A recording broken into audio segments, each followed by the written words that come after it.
Hi, I'm Katie Sullivan, and just a normal American woman. But to the left, that makes me a cisgendered ethno-imperialist birthing person with pronouns she, her. Words like that are quite a mouthful, and it's one America needs to spit out before we choke on it. In the eyes of many in the world, this every 4-year ceremony we accept as normal is nothing less than a miracle. In America, we understand that a nation is only living as long as it is striving. Only a few generations have been granted the role of defending freedom in its hour of maximum danger. This great nation will endure as it has endured, will revive and will prosper. Whether we go forward together with courage or turn back to policies that weakened our economy, diminished our leadership in the world, America's future will be in your hands.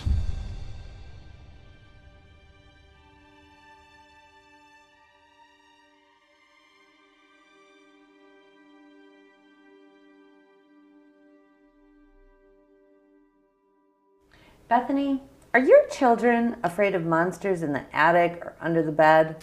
Yeah, they have been, but we always tell them that they do not exist. Today we have news. There are monsters in Uncle Sam's attic. It's the words, phrases, definitions that are used, which may look like one thing, but absolutely mean another. And it is scary. During this training, we will identify the problem, discuss examples from our time in the federal government, as well as the 5 cross-cutting principles of the current administration. We will teach you how to unwind the words and phrases that have been so artfully layered into every document in the federal government. You can do this in any role at any level of seniority. This training will prepare you to make changes and fast. The left continually pivots and assaults definitions and phrases. They twist words and phrases to support subconscious acceptance of a philosophy that was rejected or is against the grain of human existence, like, what is a woman? Perhaps the most effective tool the left wields is their ability to engage in constant subliminal advertising through their narrative, words, and phrases. Marxism became socialism, then democratic socialism, and is now represented by the terms social justice and equity. This is perhaps the most scary of all. Katie, what brings to mind is the quote, "He who controls the language rules the world." It's attributed to Joseph Stalin and other tyrants. And George Orwell stated, "He who controls language controls culture." Even more, Hitler and others lived by the creed. If you repeat a lie often enough, people will believe it. Without doubt, it's true. Language is a powerful and often controlling tool. Career bureaucrats and the left are also using language to change culture and gain more and more authority, thereby upsetting the balance of power envisioned by our founding fathers. This, in essence, weaponized language against the American people. This training is vital to you as a political appointee. If there's one thing you take from this training, it is to know when you start your job as a political appointee, every single word, phrase, and acronym must be vetted, and you must determine what implications every word has before publishing or moving forward with any official or internal document. All right, so now that we have identified the problem, let's give the viewers a taste of what we saw in the Trump administration. Bethany and I were both part of a coordinated effort in the Trump administration focused on trying to take back hijacked language and definitions across the United States government and even at our engagements in the United Nations. From our experiences, we will teach you how to identify the left's progressive language, scrutinize career staff compositions for dangerous language, and how to combat their manipulative efforts ensuring clarity of definition and conservative intention. Bethany and I are going to give you some examples of what we mean by this need to always ensure clarity, but in no way are we able to foresee the future and anticipate how the progressive left will continue to co-opt even more words and definitions. We can tell you the words and phrases being used today, but by the time you enter the administration, these examples may be obsolete. This will help you spot crucial issue areas to pay close attention to. We do not know what they will be calling men and women by the time you begin your tenure with the administration. The left is trying to dismantle America and rebuild it in their own image by using the art of deception, and words and definitions are their weapon of choice. Remember, words change culture. Bethany, with your extensive experience with both domestic and international policy issues, and in light of your role in leadership positions at USAID, can you walk us through some examples of how the left uses words, weaponizes really, words and definitions? And if you could do that in a context of the cross-cutting issues that are identified in the mandate for leadership, and really as we understand the cross-cutting issues were identified because they are the pillars of the Biden administration. And so they've been layered into virtually every document in the federal government. If you could walk us through some of those examples, I think it would be incredibly helpful. I'd be happy to, absolutely. The 5 topic areas for today's discussion are centered on women, children, and family, environment, human rights and border security, the gender cult, and equity. The first topic, women, children, and family. I worked on international issues and very closely followed the language presented at the United Nations. And I saw up close and personal how this indeed is true. Language is used to control culture. I'll never forget a conversation I had with the Chief of Staff at USAID. We are trying to provide alternative language for the highly controversial phrase Comprehensive Sexuality Education, or CSE, which at the United Nations had come to mean not just typical sex education, but instead had been morphed into teaching and normalizing sex at very early ages, even as young as preschool, and for girls who became pregnant, that abortion was a preferable method of birth control. Back to the conversation with the Chief of Staff. He suggested several alternatives, but each time I told him that, unfortunately, his recommended edit was also interpreted as CSE. Frustrated, he vented, "They have literally co-opted the English language." And it was at that moment that I realized that the progressive left is controlling the language, redefining definitions, and by doing so, are ruling the world. On a positive note, despite all the angst that we did succeed on that negotiation. DevEx published an article with the headline, "No Mention of Reproductive Rights in Declarations Out of G7 Development Ministerial." You can read more about this in the course materials section. Now, let's talk about the word abortion. The left got very creative years ago and started using different words to make abortion sound a little less like murder. For example, sexual and reproductive health, reproductive rights, sexual and reproductive health services, reproductive health services, sexual and reproductive health and reproductive rights, sexual and reproductive health and rights. All of these include abortion.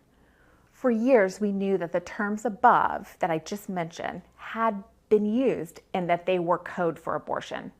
The left and the career bureaucrats at state and USAID told us, oh, no. But then when I was negotiating with Canada for the G7 Development Ministerial, I said, well, can we just use these terms and add that does not include abortion? And their response was telling. They said, but it does include abortion. Even with that admission, I had a difficult time convincing political appointees that these terms were co-opted. Another example hits closer to home and highlights how imperative it is for political appointees to ensure definitions are correct and explicitly followed. 3 days after President Trump took office on January 20th, 2017, he issued a presidential memorandum regarding the Mexico City policy. This became known as the Protecting Life and Global Health Assistance Policy, or the expanded Mexico City policy. When I arrived at USAID in June 2017, I was the first political appointee in a bureau outside the front office and the 6th political appointee in the building.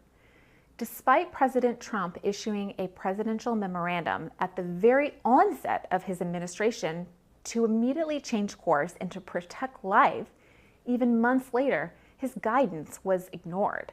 I remember hearing careers refer to this policy and even seeing documents that referred to it as the global gag order. I immediately told the career staff that we do not refer to it as the global gag order, but instead appropriately as the Protecting Life and Global Health Assistance policy. To some, it may seem inconsequential, but it actually was completely undermining the president and the American people who had elected President Trump. So opposed to this policy change, the left actually started a new organization and an international movement called She Decides, which invited NGOs and other foreign governments to join and actively promote abortion services and advocacy, essentially joining together to try to counter what the Trump administration was doing to protect life. Language matters. Bethany, it's incredible how the left is able to make killing children and babies a pro-movement. I mean, their narrative is just incredible and so opposite of what the reality of the situation is. We see that also with environment, right? So I remember when I was in school, in elementary school, we were taught that we were all going to be frozen over by an ice age. And of course, this was terrifying. And then in the 80s, it was acid rain. We were all going to die from the acid rain. And then it moved to global warming, which I think, most of the people watching this tape will remember. That was during the Obama administration. Yes. And then science comes along and disproves the global warming theory in large part, and we have one of the most frigid winters ever known. And then the next thing you know, they're calling it climate change. Now, I always understood that climate change meant seasons. Our climate does change all the time, but of course that's not what's meant by the left. What do you think about about the left's words and definitions in the environment? It's a great point, Katie. They don't stop. Climate change, allegedly, is everywhere. And if the American people elect a conservative president, his administration will have to eradicate climate change references from absolutely everywhere. And according to our intelligence community, the #1 threat facing our country today is, drumroll, climate change. Not Russia, not China, not AI, climate change. This shows how the federal government is all in on this issue. And climate change activists wield a lot of power. This is an issue to pay attention to as it has infiltrated every part of the federal government. Now, when I think of climate change, I immediately think of population control, don't you? I think about the people who don't want you to have children because of the impact on the environment. Perhaps not everyone will make that connection, but after spending time in the international space trying to protect life, I can tell you that this is part of their ultimate goal, to control people. Let me share a personal example of how the left seeks to permeate every dimension of life through their skewed terminology and definition. When I arrived at USAID, I had a career employee ask me how many children I had. I thought it was a bit odd of a question, but to be kind, I answered and I said I had 3 children. And he actually said to me, "Oh wow, 1.5 too many for the environment." I smiled and I said very politely, if I could have 10 more children, I would. The policy book captures the essence of climate change, and I quote, "In the name of combating climate change, policies have been used to create an artificial energy scarcity that will require trillions of dollars in new investment, supported with taxpayer subsidies to address a problem that government and special interests themselves have created." Page 364, end of quote. Population growth, environmental changes, and weather patterns have all been intertwined by the left. They take or even make up a term and create, extend, and alter the definition to validate whatever ideology or position they want to ingrain and convince others is good, when in reality it's not. Often, as you just heard, they are simply not coherent or logical. Remember, our intelligence community identified climate change as the #1 threat to America. So even if you do not work at the Department of Energy, no matter where you work, because of the Biden administration's executive orders and policy priorities, you will have to look for climate change language and get rid of it. Bethany, when you were talking about how the left has co-opted so many words and weaponized so many words when it comes to abortion, and that's something that political appointees in the next administration are going to have to really look at, this idea that it's a right. There's many phrases that included rights. Is there other places where rights are used as a catch-all and it means something else? Katie, that's a great question. And in fact, number 3 is human rights. Human rights in border security. So rights, rights, rights. The left is always coming up with new rights. In the Trump administration, we countered human rights with unalienable rights. The careers went absolutely crazy at USAID. But thankfully, President Trump had established a commission on unalienable rights at the State Department, and we would just point back to the commission. Sadly, our founding documents were not sufficient, but thankfully the commission was. The Department of State's Commission on Unalienable Rights was charged with providing the U.S. government with advice on human rights grounded in our nation's founding principles and the principles of the 1948 Universal Declaration of Human Rights. Now, I'm going to turn over border security to you, Katie, as it deals with legalese. And we all know that border security is a major issue, and the differences between a conservative presidency and administration and the current administration couldn't be more stark than in this area. So getting the words very precise and correct is crucial. The left has co-opted language and definitions as it relates to immigration. Illegal immigration is one of the most devastating challenges America faces today, particularly when you factor in all of the secondary costs and effects of illegal immigration, including illicit drug and human trafficking.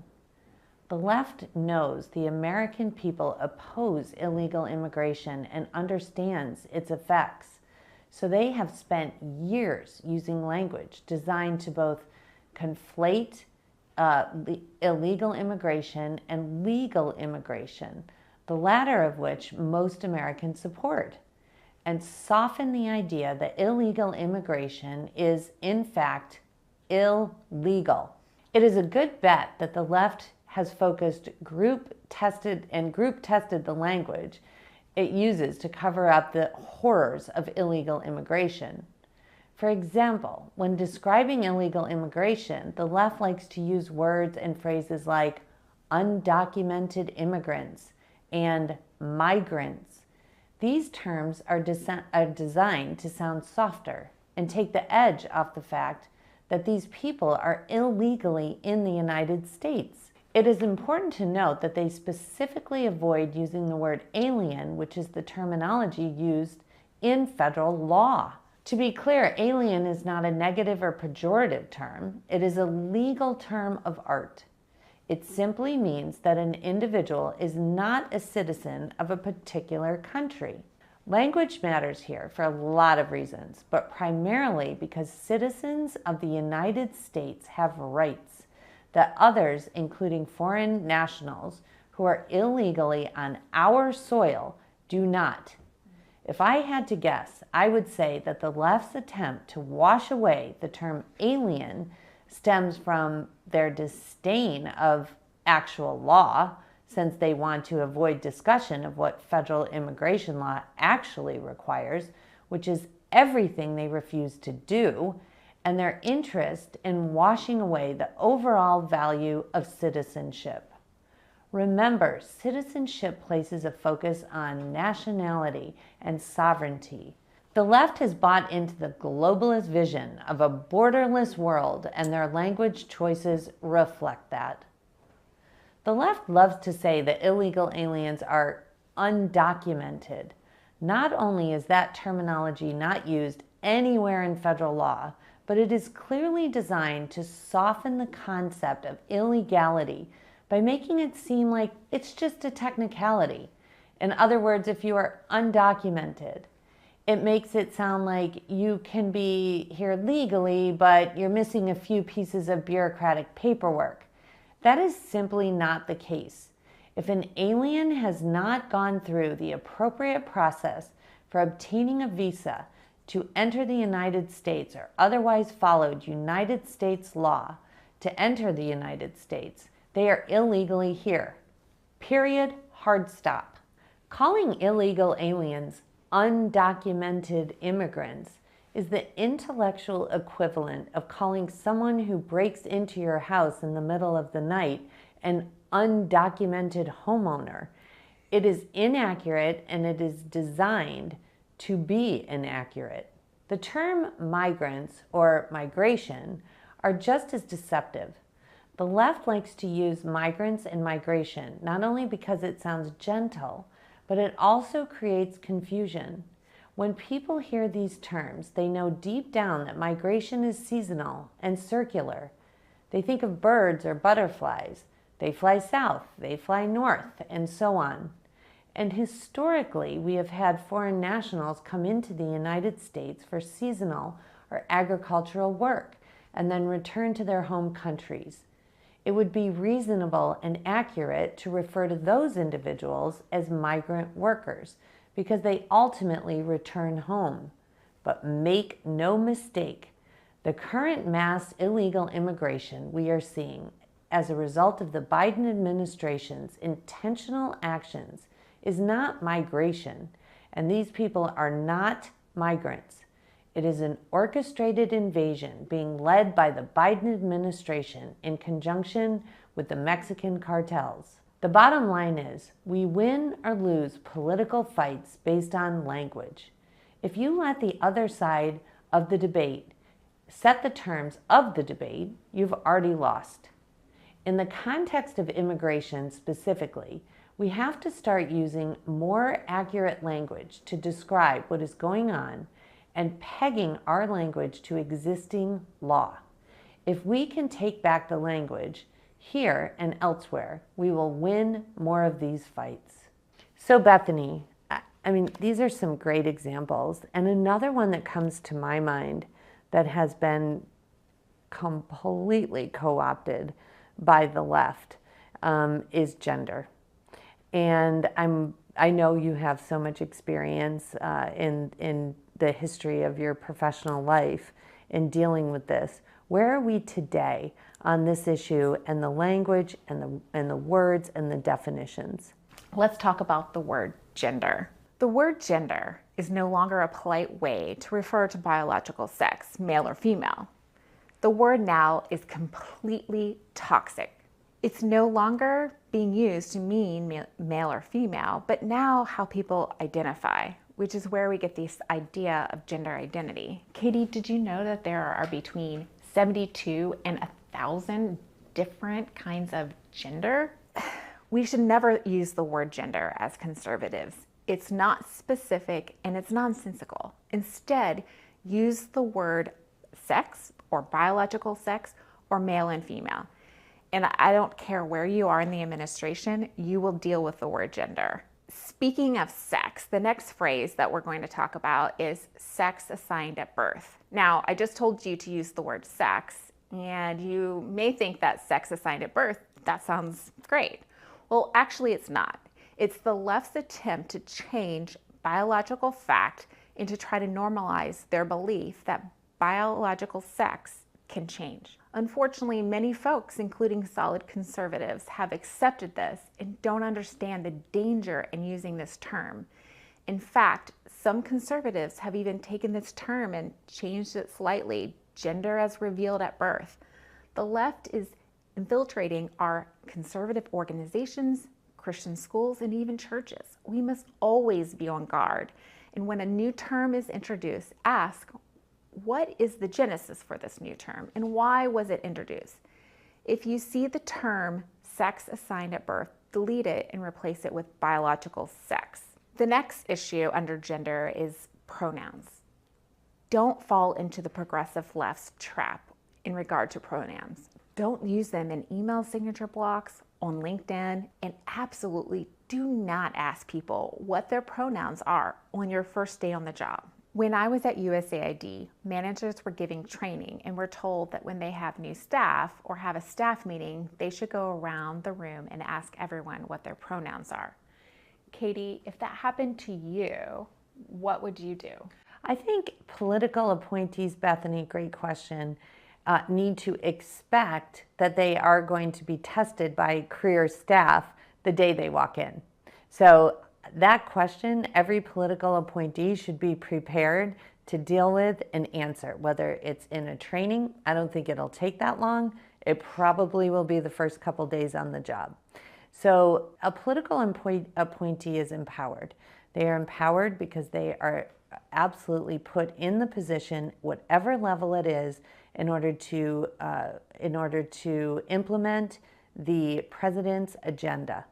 And that is the business of a political appointee and should be the business of all federal employees. So the answer is simple. We're here to implement the president's priorities and agenda.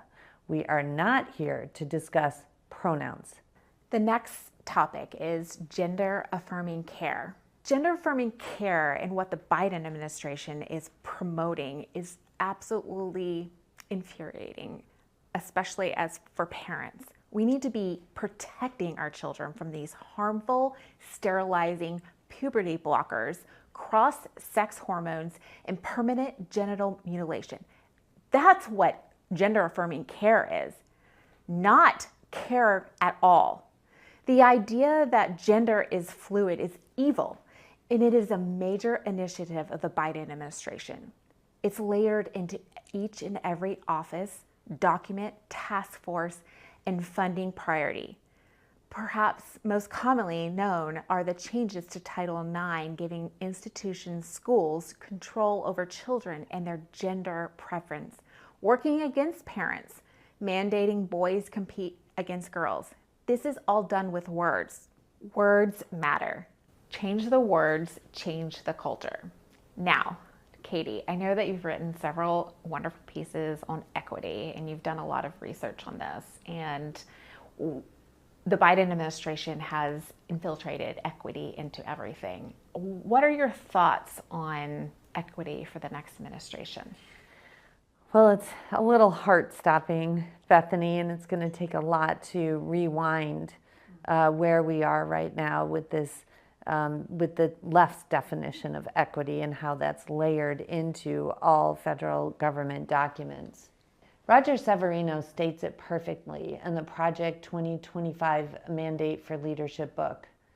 Quote, under President Biden, the mission has shifted from promoting equity in everything we do, end quote, for the sake of, quote, populations sharing a particular characteristic, including race, sexuality, gender identification, ethnicity, and a host of other categories, end quote.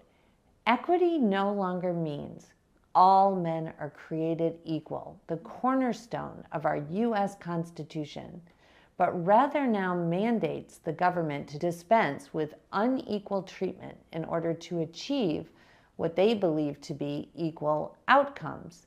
This creates divisiveness, not equality. There is no unification under these principles. It is more of a competition of what class is more of a victim, so that particular class can receive the preferential treatment being handed out and mandated by the Biden administration. It's important to note that the very first executive order that President Biden signed just moments after his inauguration on January 20th of 2021 had to do with equity. The left applauded as Biden announced his #1 priority, which is advancing racial equity and support for underserved communities throughout the federal government. As part of that executive order, within 90 days, every single agency had to file an equity action plan with the White House. If you want to see or view what you will be up against, take a look at those plans. They're all online under the Office of Management and Budget. Since that time, 9 more executive orders have been executed by the Biden administration about equity. The latest to date is to further advance racial equity. This entails new positions and responsibilities to be embedded into every single agency and office in the federal government. And there is also a directive that all funding that is given out by the federal government prioritize unequal treatment of the American people.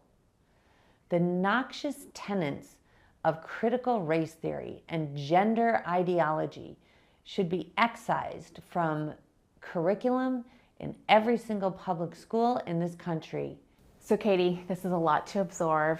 So how do you suggest that we tackle the problem? I know you were the head of a grant office at DOJ and you had a lot of paperwork. What are your suggestions?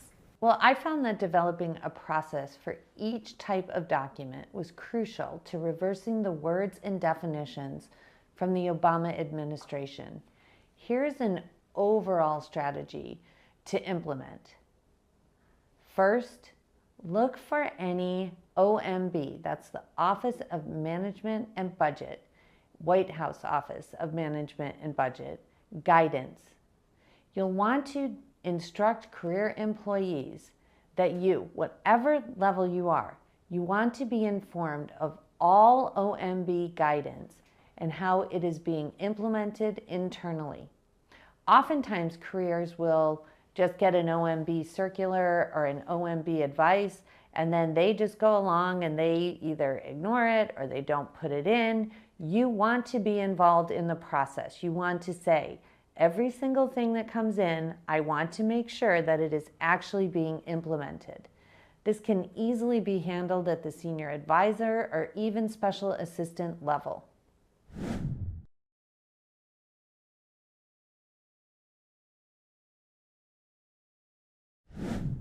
The second thing you need to do, and quickly, are look at guidance documents. Now, I've talked about this in other trainings. Guidance documents are simply a federal career employee's interpretation of a statute, of an appropriation given by Congress, of a rule or regulation, and how it's going to be implemented.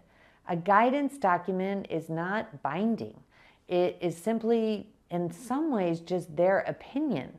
The problem with a guidance document is that it has a tremendous amount of authority, because if you are looking to an agency to find out what they're looking for your grant, or how your grant program will be implemented, or what rules they have around it, you're going to look at those guidance documents.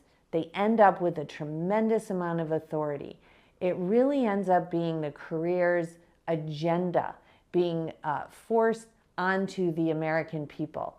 A court is the only real institution that can give us a definitive interpretation of any kind of grant program, appropriation, or rule. So most likely, The Office of Management and Budget will come out very quickly with a plan to take down all the guidance documents that are currently up that reflect the Biden administration's agenda. So you'll first want to look at that process.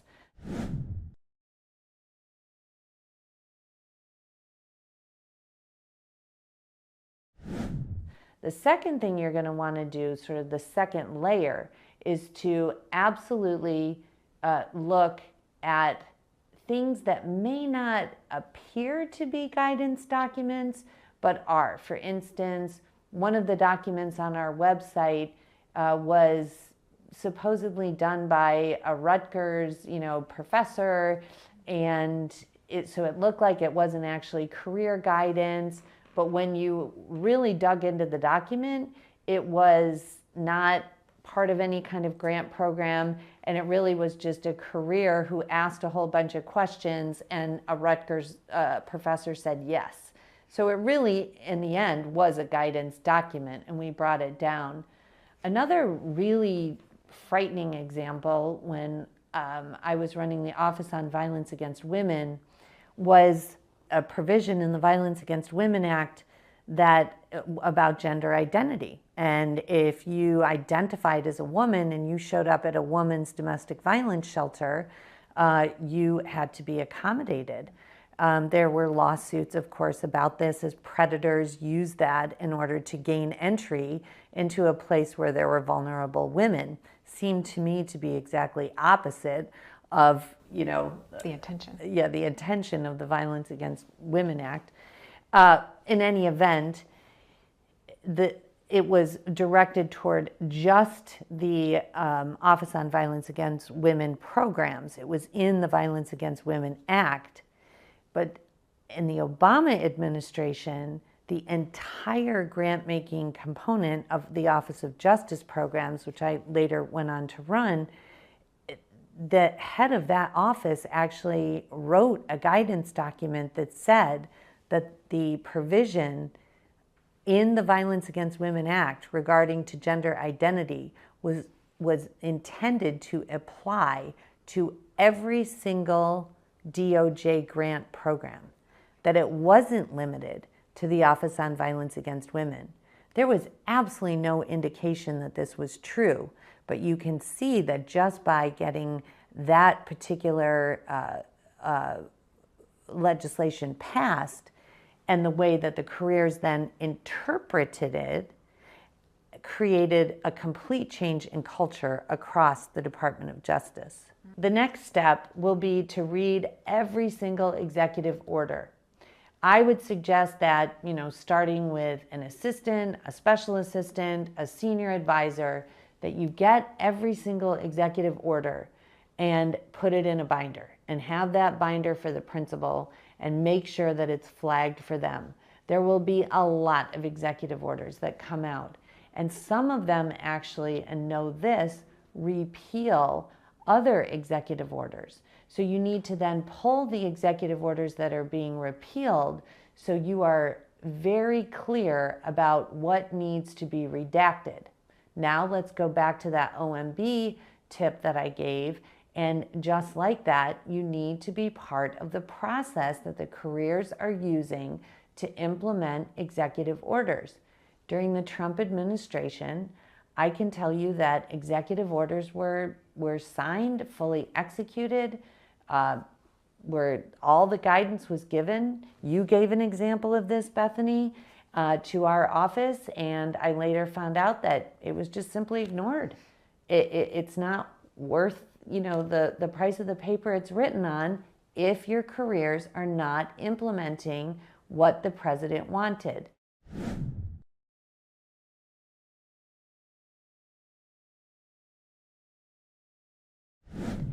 I think you can expect that equity and all of the equity executive orders under Biden will be repealed early in the next administration. This is going to require a very detailed plan to execute the eradication of the dictates in the equity orders. For instance, there's a gender advisor position created by one of these executive orders That position has to be eradicated, as well as all the task forces, the removal of all the equity plans from all the websites, and a complete rework of the language in internal and external policy documents and grant applications.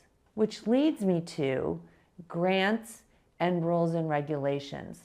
Well, grant and grant programs are funded with your federal tax dollars, and they are appropriated by Congress. So you are told how much money you have for what particular program. And typically your appropriations language will just give a very brief description of the program. And that's the direction that Congress has given the agency. Every single grant has conditions. You want to think of this like a carrot and a stick. You can have your federal money in order to support your program, but only if you agree to certain conditions which are built into the grants. When I began at the Office on Violence Against Women, our grant applications were 75 to 110 pages long. Pages and pages of guidance that had no statutory or congressional counterpart, and tons of conditions. The conditions that you would need in order to receive the money. And you would need to continue to live with those conditions throughout the time of your grant. For instance, to receive grant money, certain programs would have to show a partnership with an LGBTQ support group. There was no language in the appropriation for that grant that an LGBTQ subgrantee was mandated. The career said it was best practices and it was an Obama administration priority. This condition on many grants funded a lot of LGBTQ organizations. So we removed that language and we removed those conditions as we wrote the grants moving forward.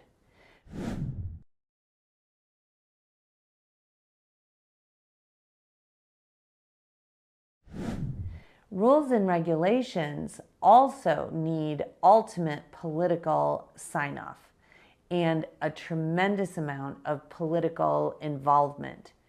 Your careers may draft the initial documents, the rules and regulations, but there should be multiple political edits on any final proposed rule or regulation. The left is excellent about holding up process. So you want to expect and prepare for thousands of comments coming from tons of left-supported groups on any rule that you put up. So expect that and have a plan to deal with those thousands, tens of thousands of comments in order to move the president's agenda. If you are prepared to deal with the comments that are coming in, then you aren't going to let them delay the rule because they have to be responded to, each one of the comments. The careers will want to follow the system that's currently in place for handling comments or conditions or how grants are written. You are empowered as a political appointee to adjust these processes as long as you are meeting all legal requirements. So you may have to deal with pushback, but really look at your process and change it.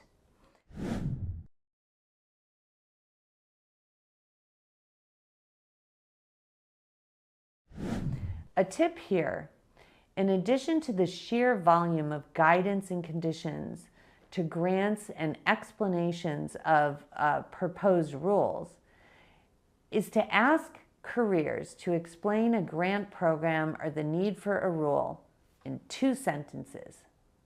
It is astonishing how difficult it is for a career who works in the policy or grant space to actually accomplish this. And finally, use your common sense. Even if you see something that isn't directly addressed by an executive order or an OMB circular or directed by your agency head, You want to use your common sense to redact the words and definitions which are weakening our nation. As we have discussed, certain words and phrases used together have hidden definitions. A really good example is social emotional learning. That's actually the new buzzword for CRT, or critical race theory. Here's a tip. When you see phrases, any phrase like this, one that sounds innocuous, ask your careers to identify the origin of that phrase. Where did it come from? Why are you using that phrase particularly? What does it mean based on the original intent of those words? And then I would highly recommend you start your own research. As a last note, plan to read a lot of documents. Know how your careers are implementing the President's executive orders, OMB directives, and be very involved in that process. I can't stress enough the need to control all documents. Create a system where nothing goes out, nothing is published, nothing is put on your website without review by a delegated political or the principal of any office. Ask lots of questions and do not make assumptions. And finally, if a career employee rushes in and says it is an emergency, and I think a lot of people who are an assistant, chief of staff, maybe senior advisor or special assistants are going to have careers just descending on them, talking about how it's an emergency that the principal sign something. That's a red flag. Right away, it's a red flag. By the time you get into your position, you will realize that the government moves very, very slowly. Just think about your clearance process and how long that took. These documents need to be read even more carefully. If a career thinks they can push you to sign something by giving it to you at the very last minute, that will become the norm, and it will hinder your ability to actually go through a process, read things, edit things, and make sure that they are completely in line with the president's priorities and agenda. The president's agenda will be in peril from your office if you allow this emergency kind of process. Katie, that was great. Thank you for taking us through that process. Do you see? The monster is in the attic, and it is layered in virtually every document in the federal government. Grant applications, rules, regulations, internal and external policy documents, guidance documents, tweets, speeches, and panels. Every one of these phrases or words that are not corrected by being redacted or rephrased is a failure of the presidency. As the Heritage Foundation's president, Dr. Kevin Roberts, boldly and courageously states in the Mandate for Leadership, the next conservative president must make the institutions of American civil society hard targets for woke culture warriors. This starts with deleting the terms sexual orientation and gender identity, SOGI, diversity, equity, and inclusion, DEI, gender equality, gender equity, gender awareness, gender sensitive, abortion, reproductive health, reproductive rights, and any other term used to deprive Americans of their First Amendment rights out of every federal rule, agency regulation, contract, grant, regulations, and piece of legislation that exists. And the next conservative president will only be able to do so with your help. Are you up for this challenge? We think you are. Together, let's conquer the monsters in Uncle Sam's attic.